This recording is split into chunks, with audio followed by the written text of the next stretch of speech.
this month's edition of Feasting on Agriculture, AJ Sabine explores the flavors of Venezuela at a new farm-to-table restaurant named Cocha. Founded in December of last year, Cocha's focus is on local flavor with international flair. Located in downtown Baton Rouge, AJ shows us 3 dishes and wine pairings that will blow you away with fresh ingredients found right here in Louisiana.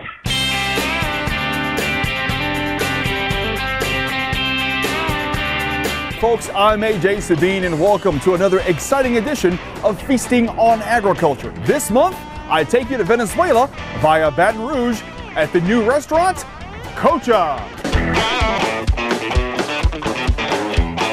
Joining us now is owner Saskia Spanoff of Cocha, Baton Rouge.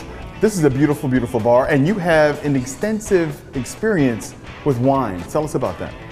Well, I got into wine when I was in the restaurant business. Ended up opening up the first Fleming's in Newport Beach, developed our wine program for them. Paul gave me a beautiful opportunity to do that. And I did that for a couple years with him and the concept, and then I was wooed away by the wine industry. Joining us now is sous chef Caitlin Alanez from the great state of New Roads. So we're going to Venezuela by way of New Roads, right? So hook that up. What are we making today? We are doing a Chia Pinot with crawfish. We've been doing it with shellfish, you know, the regular redfish. Now we're going to throw a little crawfish in there for crawfish season. And then we're also going to do the vegetable paella. Well, let's dive in. I love paella. All right. So what do we start with? First of all, we start with the redfish.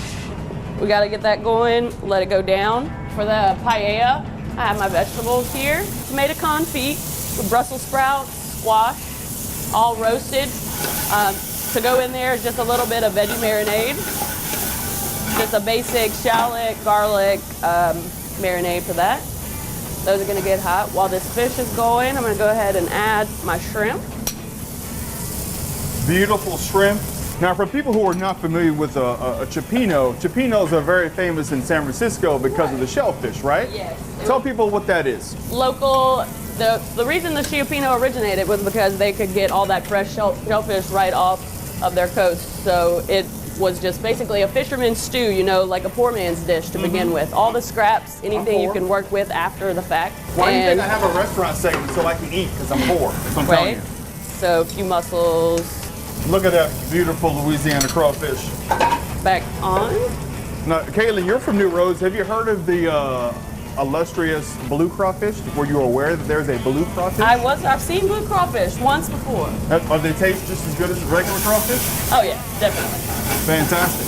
So paella down. Uh-huh. This is a little bit of paella broth. It's got a nice aromatic saffron in it, all your nice spices. Look at how pretty these are some fresh, local, actual pea shoots, sweet pea shoots. So they taste, not sweet pea, I'm sorry, sweet corn shoots. Sweet corn shoots. Yes. Look how pretty that is. So now we have the paella. That's gorgeous. I cannot wait to eat that. And what's next? Next will be the Chia Pinot. This looks amazing. It smells absolutely wonderful. That's so good yet. Cooking is sexy. Look how Speak sexy the gospel. that is. Amen. Sexy. Why is it sexy? Creative energy. Creative energy. It's a creative outlet. You can create anything through food. You can give anybody an experience through food, and they can have a mind-blowing, you know, experience. So that's what I live for. Thank you.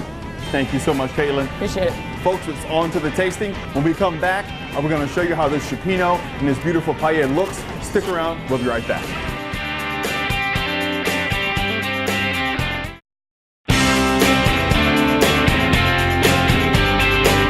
Folks, this is the moment of truth. As you know, my favorite part of our segment.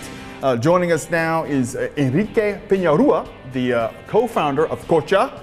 We have the beautiful, beautiful paella, and we have the cioppino. And before we tell folks what that is, I want you to tell me the story you just told me about how you guys came up with this Venezuelan concept.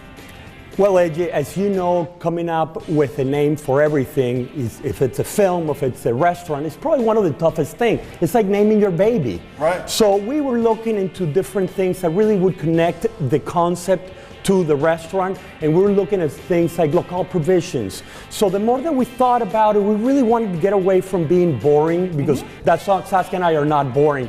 So we're sitting in the porch of our house, having a glass of wine, like we do some evenings. And I said, Cocha, can you pass me my wine? And all of a sudden Saskia says, that's it. I go, what? What happened? What happened, honey? She says, that's it. That's the name of the restaurant. It's Cocha. So Cocha is an endearing term that I've used for Saskia forever. It comes from a 80s Latin song that had a lot of beautiful women in the video, which remind me of my wife, but it's just an endearment term. It's sweet, and that's how Cocha was named. Now you guys have some wonderful Venezuelan-inspired dishes. Speaking of which, tell us what that is. That looks beautiful. Well, we have here the pork cachapas. It's one of our favorite staples here in the Cocha. We're going to start off with an organic corn cake. We're going to do a braised pork that we braise for about 8 hours, so it's really tender with all the different spices. We're going to do a little crema fresca, a white cheese that we make here in-house. We're going to do a little pickled red onion, and then we're going to do a little microgreen from our friend here in the farmer's market, which resembles a lot wasabi. So you're gonna get that little kick in the end. Great. AJ, buen provecho. Thank you Enjoy. very much. Thank you. I'm gonna get all up and through this pork here, man. It smells wonderful. Please help yourself. Now, what would be the best wine to go with the cachapas? Well, I think what I would recommend, we have a wonderful ferment. It's a Hungarian white wine. And it's usually used for dessert wines, but in this case, it's going to resemble more of a Sauvignon Blanc, so it really goes well with all the palette that we're going to have here. I would start you off there. First of all, cachapas are absolutely wonderful. It's a wonderful mix of with the red onion and the corn cake and the pork. Very, very good. Salud, my friend. Salud. That's really good. See, I wouldn't think to have a white wine with a pork. I would think you would need something a little bit heavier. That's where Saskia's knowledge comes in, AJ. We're really getting out of the box with regards to the wines that we carry. The other thing that would go really well with the other two dishes that we have here, it's this beautiful sparkling from Napa. It's a Iron Horse brand, and this was a compilation that they did with National Geographic. Look at that beautiful level there. Yeah, let me get a little hit of that.